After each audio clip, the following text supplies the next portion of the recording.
Hi, I'm Aaron Raby, and today I'm here with Brian Anthony. Brian is a recording studio engineer, producer, and musician in Catasauqua, Pennsylvania. And we're here today because he's a great Sweetwater customer, and we want to talk about his studio. Brian, how you doing today? Awesome, man. Thanks. Awesome. So how'd you get your start in recording? Me and my brother, and most people in my family are pretty music tech savvy, and you know, we used to walk around when we were 5 years old with tape recorders and, you know, interview people and stuff at family gatherings. So we've been going ever since then. You know, when we started playing instruments and getting into bands, my dad was always big with making sure we had some sort of technology so we didn't keep taking his stuff apart, and away we went, you know. Very cool. So this is a family thing? Yeah, for the most part, yeah. And your brother also records and... Correct, and my other brother's a drummer, so and my dad was a Hammond player, so... And you guys are all doing this full time? My brother is as well, yeah. That's very, very cool. So, see a bunch of great gear here in the studio. With all the trends and everything that's changing in music, do you find that there's a certain piece of gear that you rely on a lot for your signature sound, or what people come back to you for? People always love the vocal sounds and things like that, so, and I've always been able to get some great sounds with, you know, I love the Focusrite. The 428 is great. The ISA 428 there in the rack? Yeah. Okay. Yeah, that's one of my favorite things, just because it's got the multiple impedance thing, so it's kind of a great jack of all trades to sort of get stuff together. So. It's really cool how playing with the impedance can change the load on a microphone and totally change its character. Great for cymbals and drums and stuff like that. It comes in very handy. Yeah. See a Great River preamp in there too. Does that get a lot of use? It does. I actually use that for vocals quite a bit as well. You know, depending on the mic, and it's great for bass as well. So great for just about everything. So. Awesome. Do you find yourself recording mostly local bands, or is there commercial stuff, or what's the bread and butter of your business here? Boy, everything. Yeah? Yeah. I mean, you know, I do a lot of mix work for a label over in England called Escape. That's been great. I just did the Steve Walsh album from Kansas last summer. And a lot of other great records we're working on. Steve Overland is a guy in Europe who's in a band called FM. He's doing great stuff, so we're working on a record for him right now. And so I do a lot of mix work from people all over the world. I've done stuff from just about everywhere. And local bands, I mean, I've definitely done thousands of that over the year. I mean, just, you know, a lot of bands now I've got bands bringing their kids here, so it's kind of strange, you know. It's seeing the generations progress. Yeah, yeah. How much of your work would you say is mixing versus tracking? Now, mixing is a great majority of it. It goes in phases. So, you know, for a couple of years there, it was mostly, in the beginning, it was mostly rap. It was very big. It was a very big thing around here, and, you know, it was just night and day, you know, 80 hours a week type stuff. And then, you know, over the years, the rock, you know, and the metal and the real screamo stuff came in, and we did a lot of that. And a lot of it's mixing now. I still do some tracking, so, you know. It's interesting that you say it's more mixing than tracking. I think that it's pretty amazing the technology we have today, where Indeed. people can do tons of stuff at home, right? And so they sketch out all their ideas where they're comfortable, and then they bring it to somebody more knowledgeable to make it sound good. Mm-hmm. And would you say that's probably one of the things that helps you stay relevant in this changing industry, where a lot of people are able to record at home? Absolutely. You know, even when I interned up in New York as you know, a place after when I got out of school, you know, the owner was always kind of angry because it was like, all these people are going to start doing this stuff at home, and I'm like, so embrace it. Yeah. And most of those studios, I mean, because of overhead, couldn't. But I'm like, this is where it's going. So, yeah, I don't mind it at all. I encourage it because it's hard to get time here. I'm not trying to sound, you know, it's just... it's a good thing to be booked, right? I'm busy. So, and I feel bad, though, because I've got a lot of great friends I've made over the years, and I'm like, I don't have time to track these leads, and it lets people be comfortable. Like, if a guitar player can spend 9 hours at home and track the perfect lead, we can fly it in here, we can reamp it if we need to, we can do all kinds of stuff, so it's great for that. And it actually helps put people in their comfort zone on their time schedule. And then, you know, he's pretty amazed what you can, you know, as long as people don't distort. I usually have them send me test tracks, you know. Sure. Like, make sure the levels are good, send me a practice run, and then I let them off to the races, you know, and it's worked out very well over the last few years, especially with that. So you could almost say that you've benefited from the progression of technology that allows people to record. Yeah, it sounds like you're actually more busy because of it. Exactly. Yeah. Sort of like planting little studios everywhere. You know? That's awesome. So you're obviously very established here, and you got lots of business, and things are going well, and that's awesome. that probably means that with all of your clients, you're getting a lot of questions on how to get there, right? Like, is there any advice that you would give upcoming producers and engineers? Obviously, get their levels right when they track, right? Yeah, yeah, that's a big one. But also, but about the business in general as well. About the business in general, one is, and I'm not trying to pump you guys up. I mean, I always recommend you guys for gear purchases, because I can't tell you how many times people have gone to certain other local unnamed establishments where the gear doesn't work, or something happens, or something breaks, and they call, and then they got to do some kind of crazy, just a whole runaround. And I'm like, if you want to do this and get better at it and have a sort of like really be productive, you need a company behind you that's going to stand behind stuff or help you if something doesn't work right. You guys have always helped in that regard. So that's one of the things I absolutely do tell people, that they should get a company behind them that can help them if something's going on, because otherwise, when the gear's not behaving, people just usually lose interest pretty quickly. You know what I mean? Just like having a good mechanic for an expensive car, right? Exactly. Keeping it in tune. Yeah, because obviously it becomes more of a, people buy a mic, they forget they need a cable. Mm-hmm. You guys, Sweetwater's always been good about going, you're going to need this, trust me. So that stuff usually doesn't happen. Things get taken care of.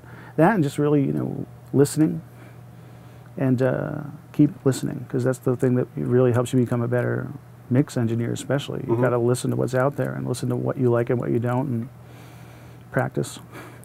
What would you say is probably the key to getting your own sound? Is it learning a single piece of gear really well? Is it just finding what you like in other people's records and trying to learn from those mixes? If somebody asks you, how do I get to my sound, whatever that is, right? Like, what would you tell them? Really listen to what you like about X, Y, or Z. Sure. If you love John Bonham's drum sound or Geddy Lee's bass sound, it's important for you to get that material, listen to it on the monitors you're going to be mixing your own stuff on for comparison. Because so many times people will be like, oh, I love Geddy Lee's bass sound or the Bonham drum sound or something, but they're listening in their car. Mm-hmm. Or guitar players are great with this. They're used to being at practice with these 8 million watts of brrr, right. And they come here and they hear it come out of the speakers. So, well, that doesn't sound good. I'm like, okay, give me a band you like. They're like, Metallica. I'm like, I put Metallica on there and it sounds really small because it's coming out of 5-inch speakers. And they're like, what the heck? And so that's an education thing that once I get bands to trust in that, we can get, and even at home, whether they're listening in headphones or whatever, it's important to match up what we're doing in that regard, So and really just learning to listen. Yeah, and learning to listen in a certain place. Because it doesn't help you if you're listening on your phone, the bands or the people that be like, oh, I can't hear the kick drum. I'm like, were you listening on your phone? Yeah, well, okay.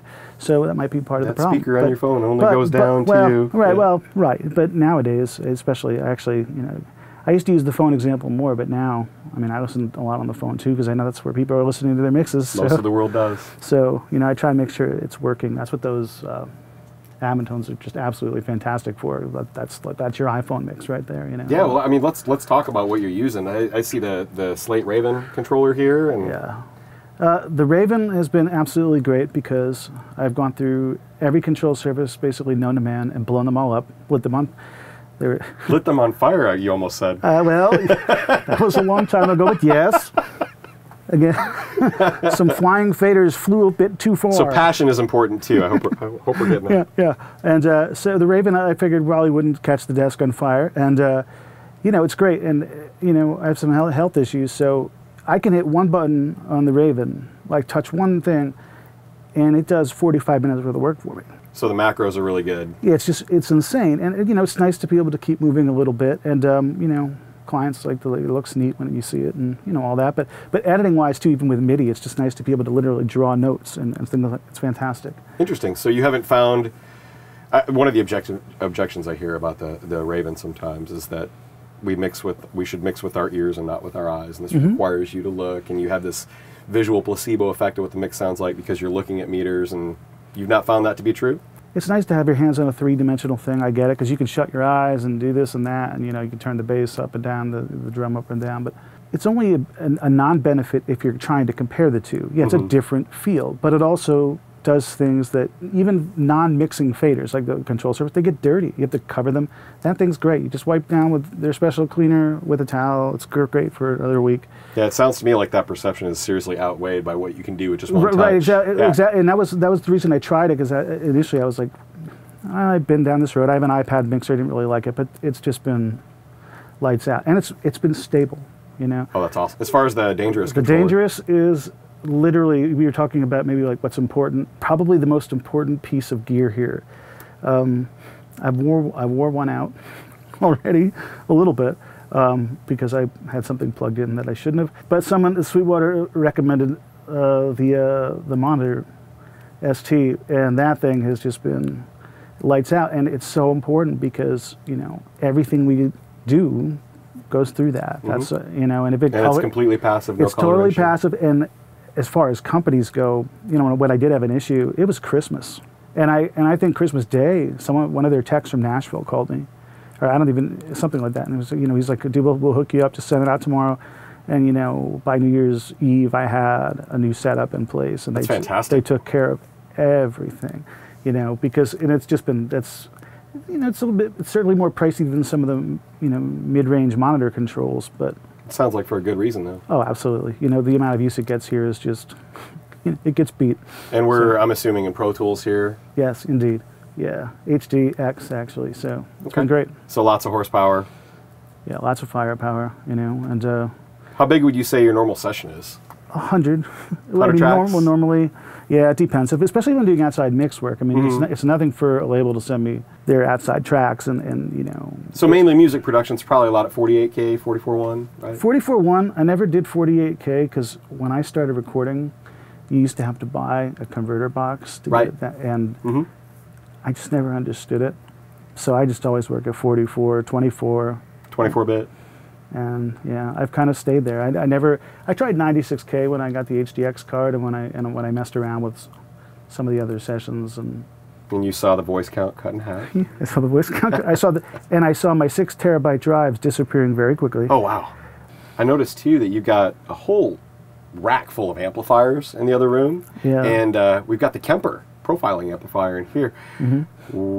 What's the ratio of usage between the two? Would you say you're using the Kemper a lot more, or the amps a lot more? Yeah, the amps. You don't even see all the amps. If you look at the other wall, there's another stack of the bigger heads. Yeah, I don't think I've plugged them in since I got the Kemper. Honestly, really game-changing device, isn't it? Yeah. No, I remember talking to my sales engineer. Usually around the holiday time, when I'm usually panicking, going, "Oh boy, I better spend some money." And it was like, try the Kemper, because Andy Sneap was a big guy, and all my metal bands at the time, they're handing me these CDs that Andy Sneap's doing. I'm like, well, what is he doing? Again, about listening and trying to figure out what people are working with. And I was like, sure, what the heck, I had just finished 2 ISO booths with 4x12s in. Literally that week, I had just finished. There's like 65 microphones in those cabinets. And I got the Kemper, and I plugged it in, and I'm like, oh boy. Game over. and I was like, more importantly for me was the idea that people do bring their amps in here. So the ability for me to tell a guy who's 35, 40 years old, he doesn't have to drag 2 cabinets, 4 heads, and everything else. We could just literally get the sound we want, pipe it out of Pro Tools, run it in there if we have to, and we have the mixed sound of all those mics on 1 channel or 2 channels, whatever. It was game over, because all of a sudden it's like, you don't have to bring that stuff anymore, man. Listen, can you tell the difference? Because I sure can. Oh, that's awesome. And yeah, I know it's not perfect. I know it's not this or that, but now there's a real amplifier. Well, right. At the end of the day, I'm hearing the mixes we're doing with the Kemper coming back on the radio, going, everyone's like, those sound amazing. And I'm like, once I convince people to use it, we're usually pretty good. That's awesome. So yeah, it's been again another time and saving device, and people can send me their tracks from home. They don't have to crank their Marshalls in their house or in their apartments because they can't. Now we can just fly it in, give me the direct signal, and away we go. And it's been absolutely lights out. So I guess you've been working with Sweetwater. You and your brother that you were telling me about as well have been working with Sweetwater for a long time, right? How did that relationship start, and how do you feel like it's benefited your journey through all of this through the years? At the time, there wasn't quite the home recording boom. There weren't many microphones under $2,000, let alone $200. You know what I mean? So that was like maybe the mid to late '90s. Okay. And you know, he said, and I said, I'm going to get a Pro Tools system for the Mac at home, and you know, this was all new stuff. And he said, talk to Sweetwater. Yeah, those were the mix days, weren't they? Yeah, yeah. So I think I had an audio. Was it an audio? Audio Media 3. That's the one. Yeah, that Pro was Tools what trivia. Yeah. Right. The Audio Media 3 was the first system I got from you guys. Okay. And it grew from there. So that's, you know, it was, you know, at the time it was like, if you need anything that's going to matter, that you need to understand, or they're going to steer you in the right direction, this is who you call. You don't just go to whatever and pick up some strings. This is different. You want to get into the real gear. You want to do this the right way. These are the people you want to talk to. And, you know. That's awesome. So I'm hearing the recommendations and support were what you needed. Everything, man. And you know, and also the nice thing is that when I'm dealing with Sweetwater, I've had like 2 or 3 sales engineers in 17 years or something. You can't say that about any place, any kind. You can't say that about any kind of business at all, usually. And it's been great because it's a relationship, and it really helps. You know, when you call up someone and they're like, "Oh, I know your studio. You might need blah or whatever." It really, really helps. You know, so. That's awesome. Yeah. That's great to hear. Yeah. Well, it's been really fun talking to you here. Man, it's been great to have you here, man.